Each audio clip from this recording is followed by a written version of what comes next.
Hi, Craig with LeadershipMentor.com. This week we're going to talk about personal productivity, and I want to share with you what I think are three really important areas that are going to help you to get more done in less time. The first one is time blocks. The second one is simply a to-do list, which most of us are familiar with. And then the third one is success factors. So let's talk about time blocks. Time blocks are really an effective method. One of the things that really steals our time away is email. You're at your desk, you're working on a report, all of a sudden you get that notification that pops up that you have a new email. And if you're like me, you have to click on that and see, is it that important?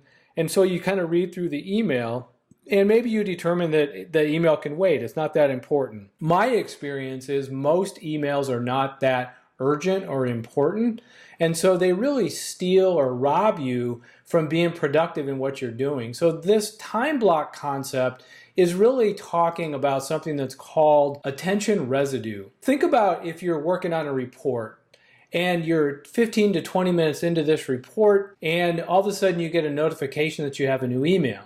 So you stop doing the report, you go into the email, you read this email just enough to determine it's really not that important, it's something that can wait. So then you pop back over to start working on your report again. Now it takes our brains a little bit of time to reconnect with that task, remember where we were, and then continue on. And so that's called attention residue. You don't realize how much time you truly are wasting when you bounce from task to task. And another thing I want to share with you is that multitasking is really a myth. We oftentimes think that we're more productive if we can do a couple of things at the same time, but our brain doesn't work that way either. And I challenge you to go out and to do some research and determine if multitasking is really an effective method of getting things done, and also learn more about this attention residue. But you're so much more effective and productive if you can block everything out, work on a task or similar tasks, and then go on to something different. The second one I want to go through is a to-do list. And having a to-do list is important because it ensures tasks get done. So when you remember something, it allows you to put it on paper and then it's not forgotten. So it's the important things that we want to get down and make sure that we do.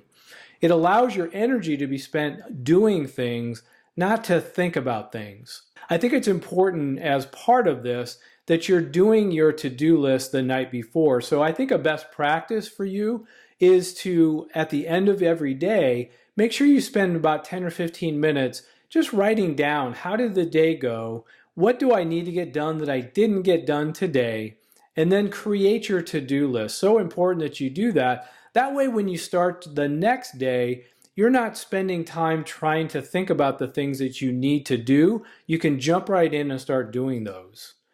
It keeps distractions from taking over your day. And I think that's so key that if you have a written to-do list and you're working that list on an ongoing basis, then the distractions are going to be minimal. And obviously, we go back to the time blocks.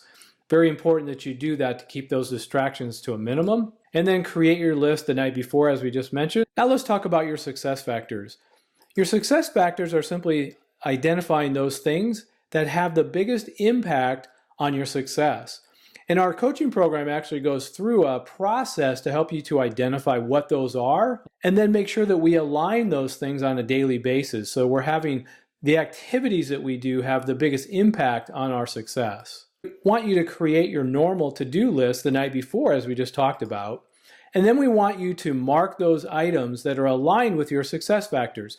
So not everything is going to be clearly or closely aligned to your success factors, but those things that are need to be identified. And then we want to make sure that those are the first things that you do before your day gets started. So that's really it on your productivity tools. I know that was a short look at how to be more productive. Our 8-week coaching program does actually go through this in much more detail, but I want to just share with you just some of the things that will help you to be more productive. So give these things a try. And then let me know if you find these or other things that are going to help you to be more successful and get more done. I hope you found that helpful. I hope you guys have a great week.